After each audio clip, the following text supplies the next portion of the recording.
Eh ben, bonsoir à tous. Ravi de lancer cette session avec vous ce soir sur le thème plutôt donc social data. Donc l'agenda a été un petit peu remodelé, mais l'idée c'est de couvrir avec vous aujourd'hui un use case autour de la social intelligence au service de l'innovation. Et du coup, tout ce qui va venir avec en tracking en monitoring de trends et de compréhension des consommateurs dans leur quotidien. Donc déjà, pour ça, je ne veux pas vous abreuver sur Meltwater, l'idée c'est pas ça du tout. Juste que vous compreniez, on est aujourd'hui capable, via la social data, d'aller adresser un certain nombre de use cases, que ce soit du market research un peu classique en termes de brands, de monitoring de marque, de réputation, de tracking de perception. Avec les reviews, on en parlait, de traquer tout ce qui est autour de la customer experience, vraiment sur le produit, ou des lieux, pour le coup. Et on va plutôt aujourd'hui adresser le dernier point que vous voyez en bleu, qui est donc un monitoring plutôt autour de tendances de consommation.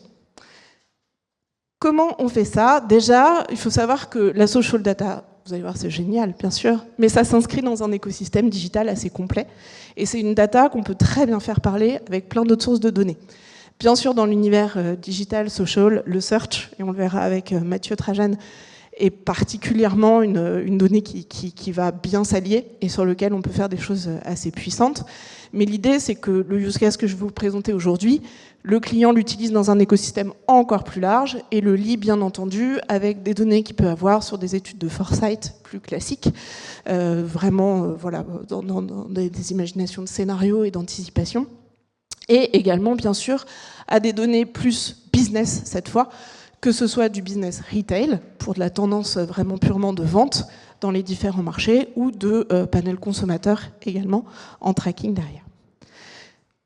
Alors, comment on va travailler le dataset social? Et encore une fois, l'idée, c'est pas du tout d'être complexe pour vous. Hein. Sur la social data, comment ça marche, nous abreuver des sources qui sont derrière. Juste, aujourd'hui, ce que je vous présente, c'est un use case, c'est issu d'un projet avec lequel on travaille sur un intervenant de l'univers food français, et qui utilise vraiment la data social comme exploration assez large, notamment, pas que, mais comme exploration assez large d'univers. Ici, en l'occurrence, tout ce qui va tourner autour de food and beverages, de nutrition, de health conditions, ou encore d'univers familiaux, de discussion autour de la famille et des bébés. Ces univers-là, on les définit, pour ce use case particulier, par de l'AI, en fait. Ça va être une taxonomie AI qui va nous permettre de définir des énormes pools de data dans lesquels on va venir resegmenter après, derrière, via des requêtes autour de sémantique, dans différentes langues pour couvrir les différents marchés qui les intéressent, des sujets de prédilection dans leur démarche d'innovation.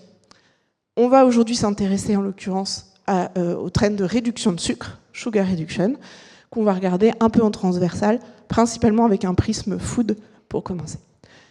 Si vous avez la moindre question, je ne l'ai pas dit, mais n'hésitez pas à m'interrompre. Il n'y a pas de problème, ce n'est pas un cours magistral. Alors, comment analyser le trend réduction de sucre via la social data? On n'a que 20 minutes, donc je ne vous cache pas qu'on ne va pas rentrer dans une analyse très détaillée et ultra profonde. On peut faire plein de choses. L'idée, c'est de vous donner des premiers exemples et s'inspirer. On parle ici de réduction de sucre, mais vous pouvez tout à fait imaginer qu'on est sur des tendances d'autres univers. On peut sortir du food très très facilement, il n'y a pas de limitation là-dessus. C'est vraiment en inspiration. Donc déjà, que permet la social data? Un peu comme des données business classiques, vous pouvez aller regarder des saisonnalités et des trends de conversation pour vous nourrir, savoir si c'est un sujet qui finalement est toujours trending ou pas. Mais l'idée, c'est qu'on ne va pas seulement aller regarder en fait des volumes de conversation, on va pouvoir aussi aller regarder l'engagement des consommateurs, l'engagement des consommateurs, oui, l'engagement en tout cas des cibles sur ce sujet. Quand on regarde un peu un trend de réduction de sucre, quelque part, on va retrouver assez naturellement une saisonnalité qui est, à l'approche de l'été, le sujet est en pointe, et puis arrive l'automne, et pire les fêtes de fin d'année, où là, quelque part, bon, ça se tasse un peu, et ça repart sur le début d'année, après les excès des fêtes. Ça, c'est le trend que vous voyez en gris, en volume. Ce qui est intéressant de noter, et encore plus quand on se met sur une période plus longue, c'est l'évolution de l'engagement. C'est-à-dire que malgré en fait, ces variations de volume, voire ces baisses, quelque part l'engagement à savoir les interactions que vont avoir les personnes sur un contenu qui tient à la réduction de sucre, lui, il augmente, il continue. Donc c'est quelque part un sujet sur lequel les gens montrent de plus en plus d'intérêt et interagissent de plus en plus. En plus, ce qu'on regarde dans les datasets qu'on couvre en social data, on couvre bien sûr les plateformes sociales, mais pas que. On va aussi couvrir du média, on va aussi couvrir du website, qui vont être, elles, des publications beaucoup plus institutionnelles, beaucoup plus professionnelles. Et l'idée, c'est aussi d'aller regarder sur ces sujets-là, quelque part, la part et la tendance des plateformes sociales pour vraiment de la conversation consommateur. Et quand on est sur ce sujet réduction de sucre, on va y arriver, c'est majoritairement des plateformes sociales qui elles ressortent en première. Pinterest, bien sûr, parce qu'on va beaucoup avoir des recettes, on le verra juste après, mais pas que, du X, du Instagram et du Facebook. En tout cas, et puis bien sûr, on a la possibilité ensuite de raffiner d'analyse en choisissant des profils, en choisissant des plateformes, pour aller vraiment regarder des médias particuliers sur lesquels vous voulez faire un focus. En tout cas, on est vraiment porté par de la data social aujourd'hui sur ce sujet-là. Et je vous le disais, on a un peu une saisonnalité, d'accord ? Ça diminuait sur l'automne et ça remontait sur la fin d'année. Ce qui est intéressant avec la social data, du coup, ce qu'on va pouvoir faire, c'est aller regarder des périodes particulières et puis comparer. Quelles sont les conversations plutôt l'hiver ? Quelles sont les conversations plutôt l'été ? Ici, on est sur la fin d'année, en l'occurrence. Assez logiquement, on va être beaucoup sur des conversations principalement portées sur des recettes. Je vous le disais, c'est 2/3 en fait des publications à ce moment-là de l'année. Et puis par contre, on voit bien cette hausse de l'engagement en revanche, même sur cette fin d'année qui était la plus basse en termes de volume sur l'année, où on continue d'avoir plus 12. Quand on va aller regarder quels sont un peu les thèmes associés, ce qu'associent les consommateurs autour de la réduction de sucre, vous avez ici un exemple via les hashtags, en l'occurrence les plus utilisés sur le sujet. Et ben, on va retrouver en fait des associations assez fortes avec les régimes sans gluten, avec les régimes keto notamment, qui vont vraiment ressortir comme des habitudes en tout cas fortes autour de ces discussions. L'idée bien sûr c'est que vous pouvez non pas rester sur des trends globaux uniquement, mais aller regarder plus finement pays par pays. Parce que finalement, la manière dont on va parler de réduction de sucre, elle n'est pas la même en Europe qu'aux États-Unis. Vraiment, aux États-Unis, je vous ai reparlé parce que à nouveau c'est court, mais on va vraiment être sur des notions assez restrictives de régime, vraiment de restriction de sucre très forte. Quand pour le coup, en Europe, on va avoir des notions beaucoup plus de santé et de bien-être qui vont ressortir, par exemple. Mais ici, comment on peut faire ? On arrive sur un dataset, sur une période, en l'occurrence la fin d'année, aux États-Unis. On voit des évolutions, on voit des pics, et on se dit, mais qu'est-ce qui se passe derrière ? L'idée, c'est qu'en social data, on développe de plus en plus des assistants AI, et j'espère que ça va marcher, ça marche, qui vous permettent en fait de cliquer sur des périodes qui vous intéressent particulièrement, et qui vont aller analyser pour vous les conversations qui sont derrière. Parce que lire 500 posts, c'est pas cool. Et encore, 500, c'est pas beaucoup. Donc l'idée, c'est que la technologie aujourd'hui, elle vous aide à aller chercher les insights les plus pertinents sur ces périodes-là et à faire ressortir les drivers de conversation clés sur une période, sur un sujet. Ici, en l'occurrence, sur cette fin d'année, bien entendu, on va avoir beaucoup de discussions autour des alternatives, des produits alternatifs qu'on va trouver au sucre, mais on va trouver qu'aux États-Unis, sur cette période du mois de janvier, il y a eu aussi beaucoup de discussions autour de nouvelles lois qui sont envisagées, de nouvelles régulations autour des produits sucrés et du coup de hausse de prix associée au taux de sucre que vous avez dans vos recettes.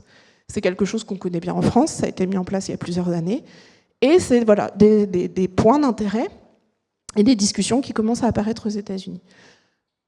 Ça vous permet, en tout cas, la technologie, elle vous permet d'aller spotter et d'aller facilement identifier ces topics-là.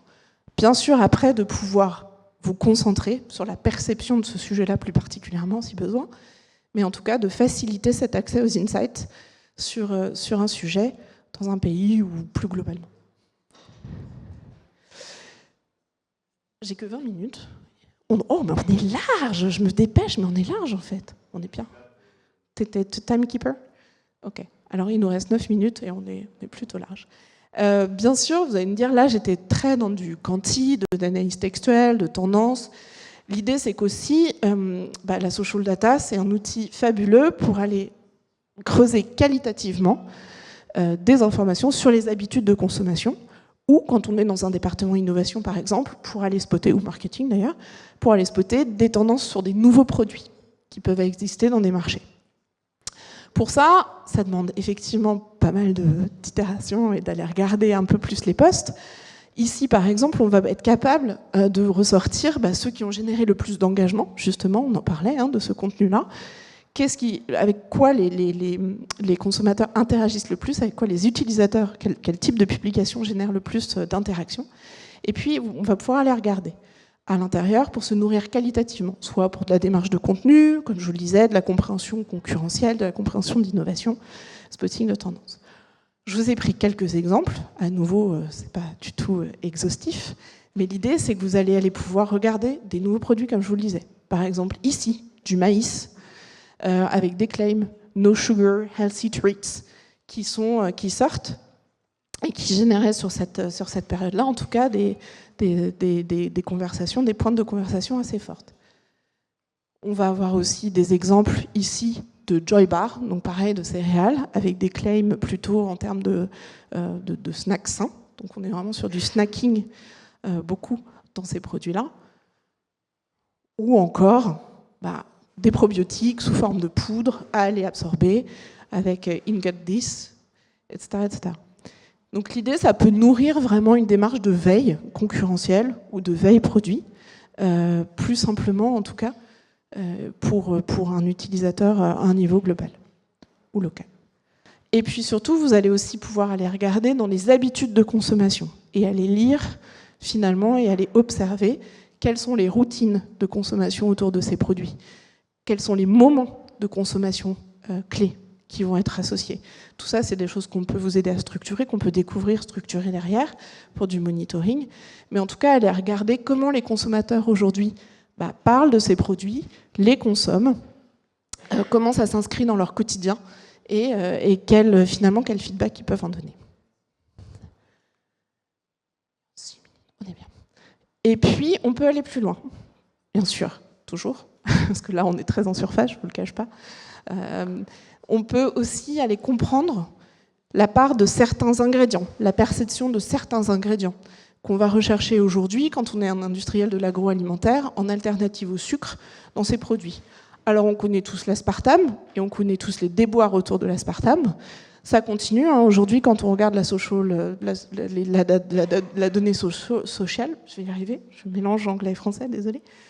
On va être sur des volumes qui sont fortement en hausse, plus 71% de consommation. Et quand on va les creuser derrière, c'est dû à quoi ? C'est dû à l'OMS qui a fait une publication au mois de juin et qui donnait en fait cet ingrédient comme classifié maintenant comme cancérigène. Et du coup, on se retrouve avec quoi ? On se retrouve avec 2/3 de conversations fortement négatives, vraiment spotées négatives par les outils. Et donc l'aspartame, oui, elle est là, elle génère toujours de la conversation, mais aujourd'hui, elle est vraiment fortement décriée en tout cas. Donc c'est quelque chose à éviter. On connaît tous la stevia, qui a été très en vogue il y a plusieurs années. La stevia, elle est plutôt sur un trend descendant. Et quand on va aller analyser, vous ne le voyez pas, c'est un peu flou, mais quand on va aller diviser finalement ces verbatim clients autour de la stevia, on va vraiment confirmer ce problème de goût, qui n'est toujours pas réglé, et un problème d'usage, vraiment organoleptique en tout cas, associé à ce produit. Alors on peut aller regarder après d'autres alternatives, bien sûr, il y a des natural sweeteners, donc c'est des protéines sucrées qui commencent à sortir, ou bien des ingrédients comme vous avez là, le monk fruit, le fruit du moine, qui lui pop vraiment dans les conversations. On est à plus 11 aujourd'hui sur ce trend-là. Et même si ça reste assez fin et assez pointu, ça permet d'aller regarder sur cet ingrédient, finalement, quels sont les premiers retours clients, à nouveau dans quels usages. La stevia, on savait que sur un usage froid, il n'y a pas de problème, le chaud, ça commençait à devenir dégoûtant. Est-ce que le monk fruit, c'est pareil finalement ? Est-ce que quand on le met dans son thé, c'est un souci ou pas ? Est-ce que quand on l'ajoute en recette, qu'est-ce que ça donne ?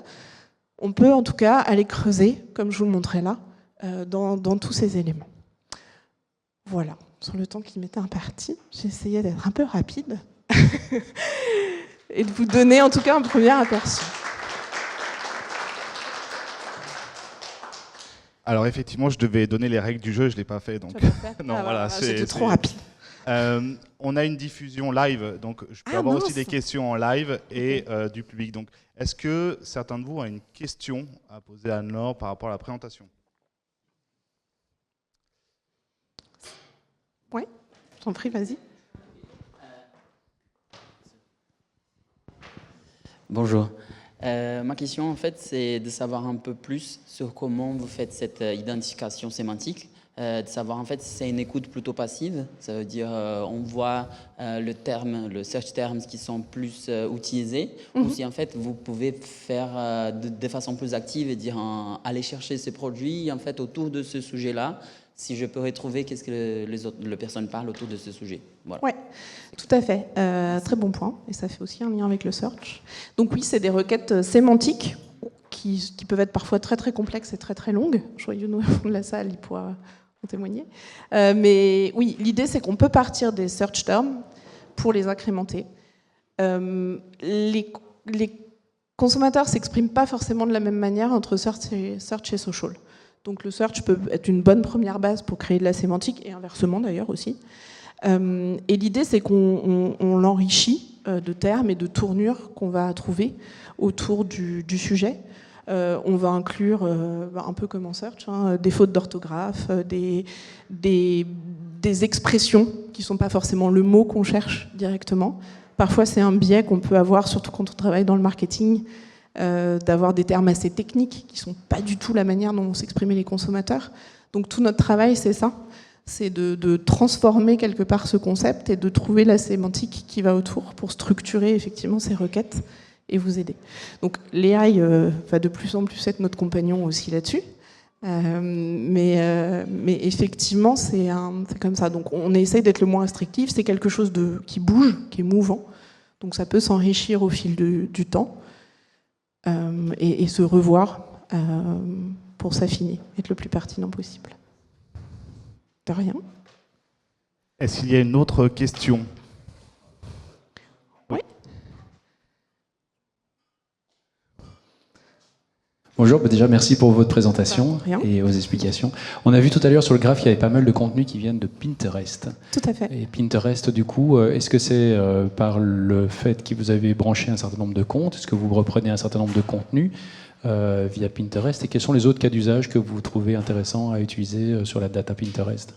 Sur Pinterest, alors effectivement, tout ce qui va tourner autour du food est assez intéressant sur Pinterest, mais pas que. Enfin, tout ce qui est tendance plus lifestyle également. C'est vraiment des. Enfin, je sais pas ce que tu en penses, mais pour moi, c'est vraiment sur des tournures vraiment lifestyle, incluant la nourriture notamment, mais pas que. Ça peut être surtout sur du comportement familial, de la déco, de la fashion. Enfin, c'est vraiment une plateforme assez riche pour ça. En esthétique et pour du contenu, c'est assez intéressant, notamment. Est-ce qu'il y a une autre question? Ah, je sais que... merci. J'avais une question par rapport à la couverture du marché chinois. Je sais que nous, pour les reviews, c'est compliqué. On y arrive, mais il faut passer du temps et c'est hyper chronophage et très complexe. Comment vous faites? Est-ce que vous avez des barrières technologiques? Est-ce que c'est... Alors, on a pas mal d'accords en fait. On est marketing partner avec Sina Weibo, et puis on va avoir accès aussi à de la data Douyin, Red, WeChat, en accord. Donc on a en tout cas chez Meltwater une couverture assez riche sur ce marché-là. Okay. Et on est capable d'accompagner, on accompagne beaucoup nos clients sur le marché APAC pour le coup. Okay. Mais c'est par des accords officiels. D'accord. Est-ce qu'il y a encore une question dans la salle? Désolé Adeline, je te fais courir. Ouais. Alors déjà, merci beaucoup pour cette présentation, c'était très intéressant. Je me demandais pour l'approche qualitative que vous aviez avec les photos, sur les volumes que vous traitez. Je suis bien trop près des amplis. Sur les volumes que vous traitez, comment est-ce que vous faites pour que ça puisse inspirer, mais que ce soit aussi... que ça reflète des vraies habitudes, pas capturer des choses trop niches? Oui. Alors là, je vous ai montré ce qu'on appelle le Most Engaging Pictures. Donc c'est vraiment toutes les publications. On a aussi des fonctionnalités AI qui permettent de clusteriser les images. donc de les regrouper sur une esthétique commune.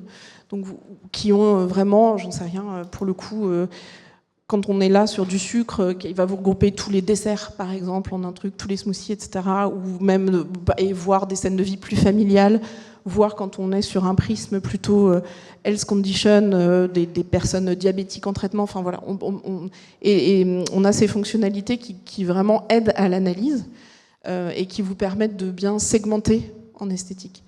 Après, le contenu, c'est effectivement ce qui est le plus chronophage, parce que ça demande vraiment d'aller lire qualitativement pas mal de publications.